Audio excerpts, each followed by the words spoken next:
Hello students, आज मैं नवोदय विद्यालय प्रवेश परीक्षा 2022 के लिए गणित के कुछ महत्वपूर्ण प्रश्न लेकर आया हूं।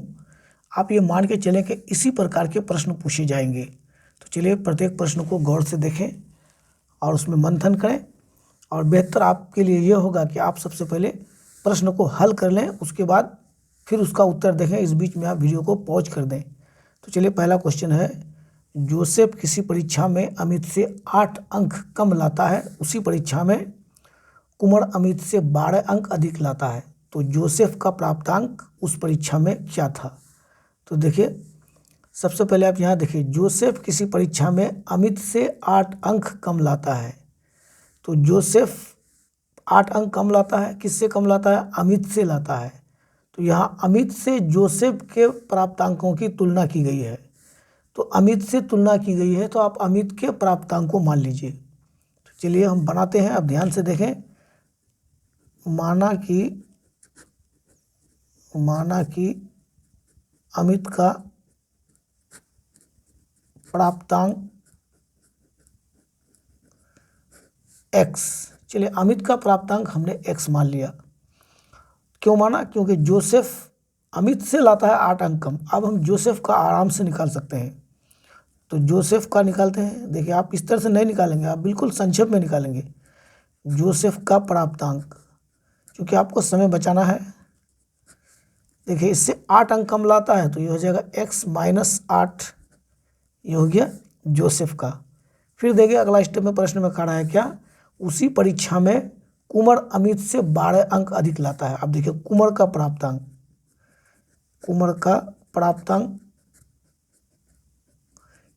देखिए कुमार के अंकों की तुलना भी अमित से ही की गई है। अमित से 12 अंक अधिक लाता है तो x प्लस 12 हो गया। अब देखिए तीनों के प्राप्तांकों को जोड़ दीजिए आप।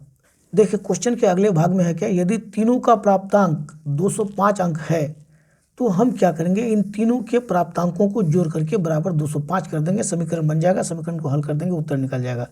चलिए तीनों को जोड़ते हैं हम। देखिए x plus x minus 8 plus x plus 12, ये तीनों का जोड़ दिया बराबर 205 कर देते हैं हम। देखिए 1 2 3 यानी 3x हो गया। 3x बराबर 12 से 8 चला गया, कितना बचेगा?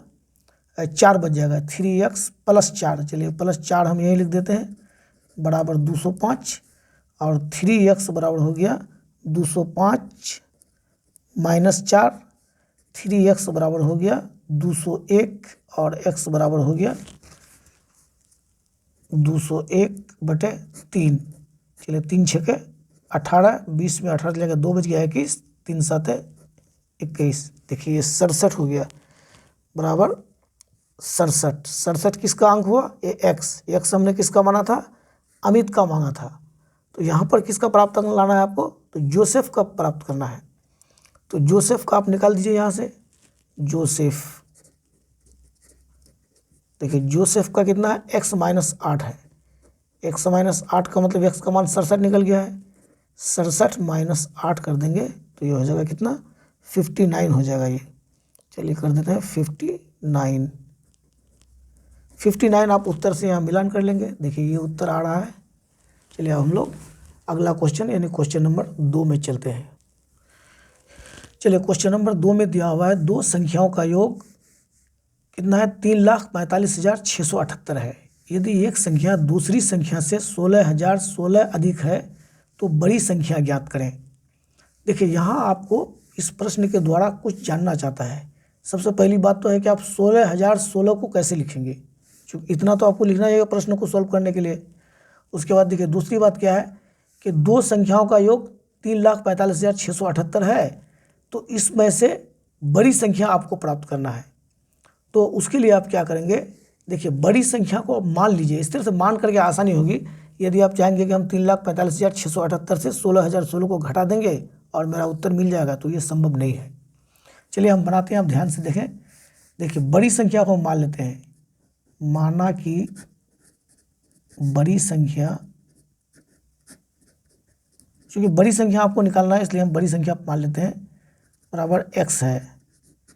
अच्छा, दो संख्याओं का योग 3,45,678 है, उसमें से एक संख्या x है, तो x यदि हम इससे घटा देंगे तो दूसरी संख्या प्राप्त हो जाएगा। आपको यदि हम उदाहरण के तौर पर कहें कि दो संख्या का योग 5 है, चलिए 5 है, उसमें से एक संख्या यदि 2 है तो दूसरी संख्या क्या हो जाएगा, 5 माइनस 2, 5 माइनस 2 बराबर 3 ना होगा। वही बात है, एक संख्या यक्स है तो यक्स घटा देंगे इससे तो दूसरी संख्या निकल जाएगी। तो चलिए बड़ी संख्या को हम यक्स मान लिए तो अब ये छोटी संख्या निकल जाएगी। छोटी संख्या हो जाएगा ये 3,45,678 माइनस यक्स, जैसे यहाँ आपको हमने समझाया। ये हो गया बड़ी संख्या, ये हो गया छोटी संख्या।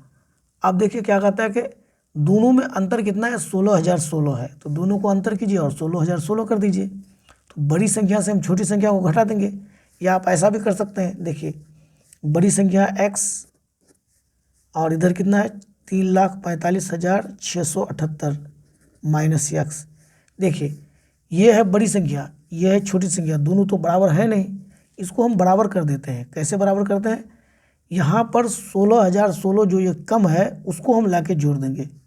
कितना जोड़ देंगे, ये सॉरी हम जोड़ देंगे 16,016। देखिए 16,016, 16,000 का आने का मतलब इधर 3 अंक बचना चाहिए, तभी ये 16,000 पढ़ा जाएगा, तो बीच में एक जीरो होगा, 16,016। चलिए यक्स बराबर ये हो गया ना, तो आप इस यक्स को इस पार लेके आ जाइए, यक्स प्लस यक्स हो जाएगा, माइनस यक्स इस पर आएगा तो प्लस यक्स बराबर हो जाएगा। चलिए अब इन दोनों को आप जोड़ दीजिए। इन दोनों को जोड़ने से चलिए हम जोड़ देते हैं, ये 8 6 14 का 4 हासिल 1, 1 और 1 2, 7 और 2 9 हो गया, 6 और 0 6 हो गया, उसके बाद 6 और 5 11 का 1 हासिल 1 हो गया, 1 और 1 2, 4 2 6 हो गया, ये हो गया यानी 3,61,694। चलिए ये हो गया हमारा, यहाँ हो गया 2x बराबर 3,61,694 और x बराबर हो गया 3,61,694। ये 2 से इसको भाग कर दीजिए, ये 2 नीचे आ जाएगा। चलिए इसको हम काटते हैं, 2 एकम 2, यहाँ से 1 बच गया, 3 से 16 हो गया, 2 8 है 16। चलिए उसके बाद 1 है तो 1 तो 2 से कम हो गया, तो हम यहाँ 0 डाल देंगे, फिर 16 पढ़ेंगे, 2 8 है 16, फिर 2 चौक 8, 1 बच गया 14, 2 7 है 14, ये बराबर हो गया 1,80,847। देखिए ये आपका उत्तर से मिलान कर लीजिए आप, 1,80,847। देखिए ये उत्तर हो गया। चलिए अब हम लोग क्वेश्चन नंबर 3 में चलते हैं। चलिए 3 नंबर का प्रश्न है, उस लंबे टेप की लंबाई ज्ञात करें जिससे 1 मीटर 75 सेंटीमीटर, 4 मीटर 50 सेंटीमीटर और 6 मीटर 50 सेंटीमीटर लंबाई नापी जा सके। बड़ी से बड़ी कहा है तो आपको इसका एलसीएम निकालना है, तो ये पूरे को आप सेंटीमीटर में बदल दीजिए। तो चलिए हम बदलते हैं, यहाँ पर 4 मीटर 50 सेंटीमीटर, ये हो गया कितना 450 सेंटीमीटर, चूँकि 100 सेंटीमीटर का 1 मीटर होता है, तो 4 मीटर है तो 400 सेंटीमीटर हो गया, ये हो गया 450 सेंटीमीटर।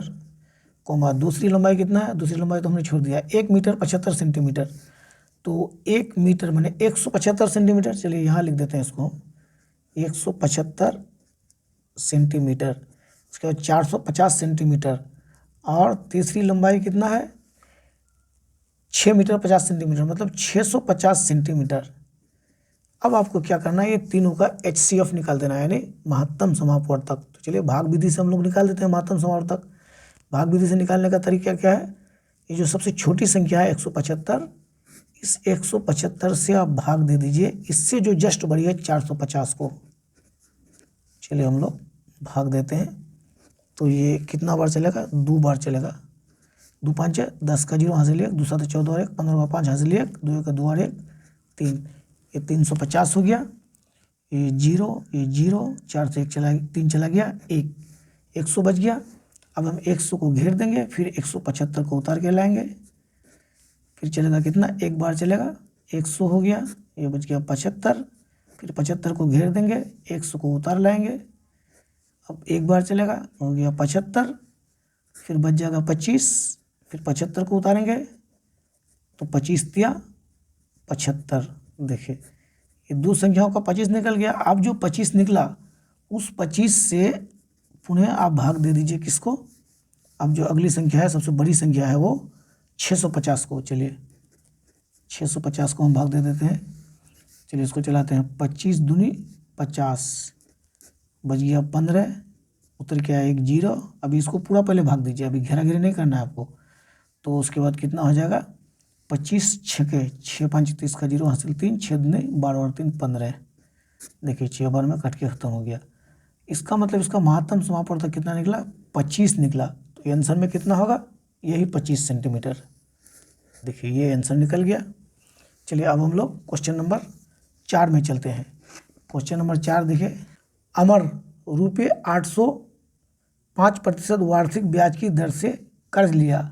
3.5 वर्ष के बाद यानी 3.1/2 वर्ष के बाद उसे कितना रुपया अदा करना होगा। तो चलिए इसका क्या निकालना है हमें। सबसे पहले आप ब्याज निकाल लीजिए। ब्याज कितना होता है 3.5 साल में। उसके बाद इस 800 में जोड़ देंगे, क्योंकि 800 तो उसको चुकाना ही पड़ेगा और उसके साथ जो ब्याज बना वो भी देना पड़ेगा। तो चलिए सबसे पहले हम लोग ब्याज निकाल लेते हैं। ब्याज डायरेक्ट निकाल लेते हैं। ब्याज बराबर कितना होता है मूलधन गुना समय गुना दर बटे 100। ये फॉर्मूला होता है, इसको आप याद रखेंगे। मूलधन है 800 गुना समय है 3.5 वर्ष यानी 3 दूना 6 और 1 7/2 7/2 समय हो गया और दर है 5/100। 100 को भी यही हम कर देते हैं। चलिए आप इसको काट दे दीजिए। 2 0 कट गया। उसके बाद 2 चौके 8 ये हो गया 4। तो 4 5 20 20 7 140 रुपया ब्याज हो गया। अब उसको अदा कितना करना पड़ेगा यानी मिश्र धन ये निकालना पड़ेगा। ये मतलब मिश्र धन या मिश्र धन लिखिए इसको। तो 800 रुपया तो वो लिया था वो तो देना ही पड़ेगा, साथ साथ 140 रुपये उसको ब्याज के रूप में देना पड़ेगा। कुल मिला के हो जाएगा 940 रुपये। देखिए 940 ऑप्शन में होगा, ये देखिए 940 ये उसको अदा करना है। चलिए अब हम लोग क्वेश्चन नंबर 5 में चलते हैं। 5 नंबर का प्रश्न है 48.480 को 8 से विभाजित करने पर भागफल प्राप्त होगा। बड़ा आसान है। चलिए हम 8 से भाग देते हैं किसको 48.480 को भाग दे देते हैं। चलिए 8 छके 48 ये 48 खत्म हो गया। अब ये दशमलव को हम यहाँ लेके आएंगे, उतार के लाएंगे हम कितना 4 लाएंगे। पूरे 48 को एक साथ हम नहीं उतारेंगे, 4 लाने से 8 से छोटा पड़ जाता है यानी भाग नहीं लेता है। तब यहाँ पर हमें एक 0 देना होगा, फिर हम 8 को यहाँ उतार लेंगे। अब देखिए 8 छके 48 ये खत्म हो गया। उतर के आया 0 नहीं चला तो यहाँ पर 0 6.060। देखिए यहाँ पर 6.060 ये आपका उत्तर है। चलिए इसको भी आपने समझ लिया है। देखिए क्वेश्चन नंबर 6 में क्या है, यदि 4137 भागा 1.75 बराबर 2364 हो छूट गया है, तो 41.37 भागा 17.5 निम्न में से किसके बराबर है। देखिए अगर आप दशमलव को यहाँ ध्यान नहीं देते हैं तो 4137 175, यहाँ भी 4137 175, केवल दशमलव का स्थान को बदल दिया गया है। तो आपको दशमलव का स्थान को सुधार करके उस पोजीशन तक लाना है, उत्तर मिल जाएगा। देखिए आपके पास दिया हुआ क्या है, ये दिया हुआ पहले उतारिए। इसको थोड़ा सा ट्रिक से बनाइएगा तो आपका समय बर्बाद नहीं होगा। यहाँ दिया हुआ है 4137 यानी 4137 भागा 1.75। चलिए इसको हम नीचे कर देते हैं। भागा का मतलब बटे होता है। 1.75 बराबर है इधर कितना, ये 2364 ये दिया हुआ है। आपको लाना है क्या 41.37, यहाँ पर दशमलव लाना है। यहाँ दशमलव लाने के लिए आप क्या करेंगे, दशमलव किसी भी संख्या का अंतिम में यहाँ पर छुपा हुआ रहता है, यहाँ पर। तो अब दशमलव को हमको लाना है यहाँ तक, तो इसके लिए हमको 100 से भाग देना पड़ेगा। 100 से यदि हम भाग दे देंगे इसको तो इस 100 के बदले दशमलव यहाँ आ जाएगा। अभी हम दशमलव नहीं बैठाएंगे, पहले इसको 100 को हटाएंगे तब दशमलव यहाँ लाएंगे। अच्छा, बराबर के बाईं ओर जब आपने 100 से भाग दिया तो दाहिनी ओर भी आप 100 से भाग दे दीजिए। चलिए दशमलव यहाँ का दशमलव तो बन जाएगा इस 100 के आधार पर। अब हमें इस दशमलव को यहाँ लाना है। 17 दशमलव दिया हुआ है, देखिए यहाँ पर 17.5 दिया हुआ है। यहाँ तो 41 दशमलव है, इस 100 के बदले यहाँ पर 41 दशमलव आ जाएगा। अब 17 दशमलव दिया, 1 दशमलव यानी दशमलव यहाँ लाना पड़ेगा। दशमलव को यहाँ लाने के लिए 1 10 से आपको एक बार और गुना करना पड़ेगा। यहाँ यदि आप 10 से गुना कर देंगे तो ये दशमलव 100 यहाँ आ जाएगा। चलिए यहाँ हम 10 से यदि गुना कर दिए, बराबर को थोड़ा इधर कर देते हैं, तो इधर भी हम 10 से गुना कर देंगे। अब देखिए हम अगले स्टेप में क्या करते हैं, ध्यान से देखें इसको। देखिए ये जो 100, इस 100 को काट देंगे तो दशमलव यहाँ से खिसक के यहाँ आ जाएगा। ये हो जाएगा कितना, 41.37। देखिए ये 100 कट गया और दशमलव यहाँ आ गया। अब देखिए इस 10 से यदि हम गुना करेंगे तो ये दशमलव दाहिनी ओर एक स्थान खिसक जाएगा। कैसे खिसकेगा, देखिए नहीं समझते तो अब यहाँ समझिए। ये 0.75 है ना, हम इसको 10 से गुना कर देते हैं, कितना आ जाएगा 17501212। देखिए यहाँ दशमलव आ जाएगा, इस जीरो का तो कोई वैल्यू है नहीं। इस 10 को यदि हम हटा देंगे तो हमारे पास आ जाएगा 17.5 बराबर। देखिए यही आ गया 41.37 और 17.5 आ गया मेरा। भागा है तो उसके बदले हमने बटे दिया है। उसके बाद यहाँ पर आप देखिए, यहाँ पर 1 पर 3 जीरो है तो ये दशमलव यहाँ है तो खिसक के दशमलव यहाँ आ जाएगा। ये दोनों को यदि हम हटा देंगे तो ये दशमलव यहाँ से 3 स्थान बाईं ओर यहाँ आ जाएगा। ये हो जाएगा 2.364। तो इसका उत्तर मिलान कर लीजिए। देखिए यही आपको निकालना था, इसका मान निकल गया 2.364। ये आपका उत्तर है। चलिए अब हम लोग प्रश्न संख्या 7 में चलते हैं। प्रश्न 7 में है, दिए गए चित्र का क्षेत्रफल ज्ञात करें। देखिए ये चित्र आपको दिया हुआ है, इसका क्षेत्रफल निकालना है। देखिए चित्र से स्पष्ट हो जाता है कि देखिए यहाँ पर ये इस तरह से एक चिन्ह दिया हुआ है, वही चिन्ह यहाँ दिया हुआ है, वही यहाँ दिया हुआ है, वही यहाँ दिया हुआ है। ये चिन्ह दर्शाता है कि ये चारों भुजा आपस में बराबर है। ये 12 है तो ये भी 12 है, इसका मतलब ये भी 12 होगा, ये भी 12 होगा। इसका मतलब ये एक वर्ग है। तो चलिए पहले हम वर्ग का क्षेत्रफल निकाल लेते हैं। पहले हम निकाल लेते हैं वर्ग का क्षेत्रफल। वर्ग का क्षेत्रफल, भुजा स्क्वायर होता है तो 12 भुजा है तो 12 स्क्वायर हो गया, 12 144 हो गया। चलिए सेंटीमीटर है तो सेंटीमीटर स्क्वायर कर देते हैं। अब हमारे पास बचा है 2 त्रिभुज। देखिए ये 12 है तो ये भी 12 है। अब हमारे पास 2 त्रिभुज बच गया, ये दोनों त्रिभुज का हम निकाल लेंगे। आप ध्यान दीजिए ये समकोण त्रिभुज है, यहाँ पर 90 डिग्री का कोण है, यहाँ भी 90 डिग्री का कोण है। समकोण त्रिभुज का क्षेत्रफल 1/2 गुना आधार गुना ऊंचाई, क्योंकि उसका एक लम्ब ही उसकी ऊंचाई होती है। तो चलिए दोनों त्रिभुज का हम निकाल लेते हैं। 1/2 गुना आधार हो गया कितना 4 और ऊंचाई हो गया 12। चलिए 2 दूनी 4, 12 दूनी 24, ये भी 24 हो गया, इस साइड में भी 24 हो गया। दूसरा समकोण त्रिभुज का भी 24 हो गया, 24 दूनी 48 हो गया। 48 और वहाँ पर हमारे पास कितना था 144। 144 और 48 को हम जोड़ देंगे। चलिए 8 4 12 का 2 हासिल 1, 1 और 4 5, 5 4 9, 192। चलिए 192 ऑप्शन में देखिए यहाँ पर है, ये आपका उत्तर है। यानी ये पूरे फिगर का क्षेत्रफल निकल गया। सबसे पहले हमने क्या किया, इस वर्ग का क्षेत्रफल निकाल लिया। उसके बाद ये 12 ऊंचाई और ये 4 इसका आधार मान के 1/2 गुना आधार गुना ऊंचाई के फॉर्मूला पर हमने इस त्रिभुज का निकाल लिया। त्रिभुज का फॉर्मूला ही होता है क्या, 1/2 गुना, यहाँ लिख देते हैं हम, यहाँ लिखते हैं 1/2 गुना आधार गुना ऊंचाई। अगर आप नहीं जानते हैं तो इसको याद कर लेंगे, ये त्रिभुज का क्षेत्रफल होता है। तो चलिए अब हम लोग अगला क्वेश्चन 8 में चलते हैं। देखिए 8 नंबर का प्रश्न है, एक ट्रेन 60 किलोमीटर प्रति घंटा की चाल से 1:45 PM को चलना आरंभ करता है। 165 किलोमीटर दूर स्टेशन तक ट्रेन कितने बजे पहुंचेगा।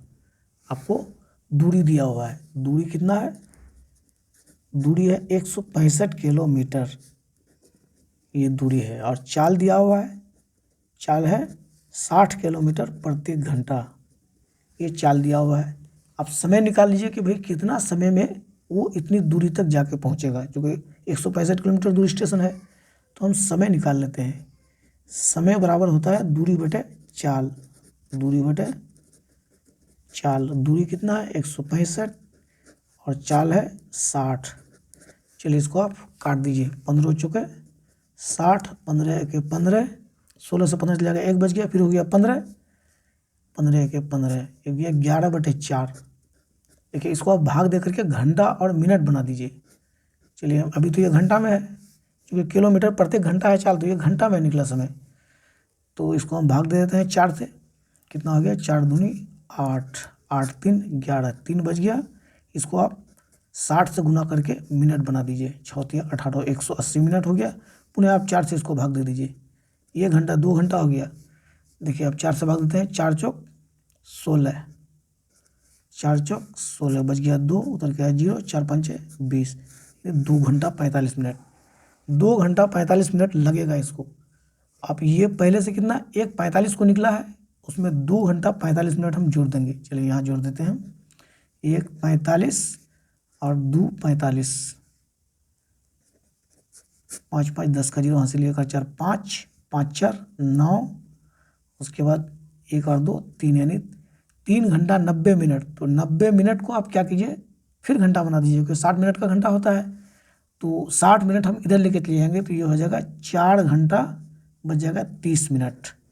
क्योंकि 30 और 60 90 होता है, 60 मिनट को हम उठा के घंटा में लेके आ गए, यानी 4:30 PM। 4:30 PM देखिए यहाँ उत्तर होगा, ये उत्तर है। चलिए अब हम लोग क्वेश्चन नंबर 9 में चलते हैं। देखिए प्रश्न 9 में क्या दिया हुआ है, यदि किसी वर्ग का परिमाप उसके क्षेत्रफल के बराबर हो तो वर्ग की भुजा सेंटीमीटर में होगा। अब देखिए एक वर्ग है, इसका परिमाप जितना है उतना उसका क्षेत्रफल है। चलिए इसकी भुजा को यदि हम 1 मान लें तो इसका क्षेत्रफल 1 गुना 1 भुजा स्क्वायर होता है, वर्ग का क्षेत्रफल होता है भुजा स्क्वायर। वर्ग का क्षेत्रफल भुजा स्क्वायर, अब परिमाप होता है चारों भुजा की लंबाई, यानी 4 गुना भुजा। चलिए एक यदि हम मान लेते हैं, देखिए ऑप्शन में क्या दिया है, ऑप्शन से भी इसको आप बना सकते हैं। तो एक यदि हम मान लेते हैं तो 1 1 1 हो जाएगा इसका क्षेत्रफल, और परिमाप हो जाएगा 4, जो मिलान नहीं होगा, दोनों को बराबर होना चाहिए, क्षेत्रफल और परिमाप दोनों बराबर है। अब 2 में देखते हैं, 2 दूनी 4 और 2 चौक 8 हो जाएगा इसका परिमाप, ये भी नहीं होगा। अच्छा देखिए 4 में देखते हैं, देखिए ये 4 चौक 16, 4 यदि हो तो 4 चौक 16 इसका क्षेत्रफल हो जाएगा, और चारों भुजा की लंबाई 4 जोड़ 4 जोड़ 4, यानी 4 गुना 1 भुजा 4 होगा। देखिए स्पष्ट है, 4 का हम वर्क कर देते हैं, 4 चौक 16। उसके बाद ये 4 गुना भुजा कर देते हैं, भुजा की लंबाई हमने 4 माना है, तो 4 चौक 16। देखिए ये 16, इसका मतलब परिमाप और क्षेत्रफल बराबर निकल गया, तो 4 इसका ऑप्शन में है, 3 नंबर में 4 सेंटीमीटर। चलिए क्वेश्चन नंबर 10 को हम लोग देखते हैं। 10 में है, एक फल विक्रेता 40 रुपये प्रति दर्जन या 5 रुपये प्रति केले के भाव से केले बेचता है, तो 99 केले का कितना मूल्य चुकाना पड़ेगा। तो देखिए 40 रुपया दर्जन, लेकिन एक एक करके लेंगे, खुदरा लेंगे तो को प्रत्येक केला का 5 रुपया अदा करना पड़ेगा। किसी व्यक्ति को 99 केला लेना है तो पहले दर्जन के हिसाब से जितना दर्जन उसका पड़ेगा वो तो ले लेगा भाई, जो बेचेगा वो 5 रुपया प्रति केला के दर से लेगा। तो हम क्या करेंगे, 99 रुपये को सबसे पहले हम दर्जन में बदल देंगे। तो 12 का दर्जन होता है, तो 12 से हम भाग दे दिए तो कितना हो गया, 12 8 है 96, यहाँ 99 यानी 3 केला बच गया, यानी 8 दर्जन और 3 केला। तो 8 दर्जन का दाम वो 40 रुपया प्रति दर्जन के भाव से देगा, तो 4 8 32 320, और जो 3 केला बच गया उसको 5 रुपये के भाव से अदा करेगा, 5 तिया 15 रुपया, 320 और 15 कितना हो गया, 335। देखिए यहाँ ऑप्शन में है 335 1 नंबर में। चलिए अब हम लोग क्वेश्चन नंबर 11 में चलते हैं। 12 मर्द या 15 औरत किसी काम को 24 दिन में पूरा करता है। देखिए यहाँ ध्यान दीजिए, 12 मर्द या 15 औरत, या तो आप 12 मर्द को लगाइएगा तो वो 24 दिन में करेगा, या उसके बदले में 15 औरत को लगाइएगा तो वो भी 24 दिन में कर देगा। लेकिन मर्द जितना काम करता है औरत उससे कुछ कम काम करता है इस प्रश्न के अनुसार। तो उसी काम को 8 मर्द और 8 औरत, देखिए यहाँ भाषा बदल दी है, यहाँ पर है या, यहाँ पर है और, 8 मर्द और 8 औरत। तो आप क्या करें, सबसे पहले या तो इसको मर्द बना दें या औरत ही बना दें, 8 मर्द और 8 औरत, या तो 8 मर्द को आप औरत बना दें या 8 औरत को आप मर्द बना दें, आप जो करें, किसी एक चीज़ में आपको बदलना पड़ेगा। आप ये जानते हैं कि 12 मर्द बराबर 15 औरत। चलिए हम कर देते हैं, 12 मर्द बराबर 15 औरत। चलिए मर्द को हम औरत बना देते हैं, 1 मर्द बराबर 15/12 औरत। तो कितना मर्द है यहाँ पर, 8 मर्द है, तो 8 मर्द बराबर हो गया 15 गुना 8/12। चलिए 4 दूनी 8 और 4 तिया 12, 3 5 15, 5 दूनी 10, यानी 10 औरत, 8 मर्द बराबर 10 औरत। अब यहाँ देखिए कुल यहाँ पर 8 मर्द है तो ये 10 औरत बन गया, 10 औरत और 8 औरत 18 औरत। तो आप यहाँ लिखिए, आप औरत या मर्द को आप छोड़ दीजिए, आप औरत लेके आप एक एक नियम से बना लीजिए। चूँकि 15 औरत कितना दिन में करता है, 24 दिन में। चलिए हम संक्षेप में लिख देते हैं। तो एक औरत देखिए 15 औरत जब 24 दिन में करेगा किसी काम को, तो उसी काम के लिए यदि हम एक ही औरत को लगाएंगे तो जाहिर सी बात है वो 24 दिन में नहीं कर पाएगा, उसको अधिक दिन लग जाएगा। तो अधिक जो ही हो यहाँ पर गुना करना पड़ेगा आपको, 24 गुना 15। इसलिए कितना औरत है भाई, यहाँ औरत है 8 मर्द और 8 औरत। तो 8 मर्द बराबर हो गया 10 औरत, तो ये हो गया 10 औरत और 8 औरत, 18 औरत। तो चलिए यहाँ डायरेक्ट कर देते हैं हम, 18 औरत, उसको कितना दिन मिलेगा, 24 गुना 15 बटे 18। चलिए इसको आप काट दीजिए, 6 तिया 18 और 6 चौक 24, 3 5 15, 5 चौक 20, कितना हो गया 20 दिन।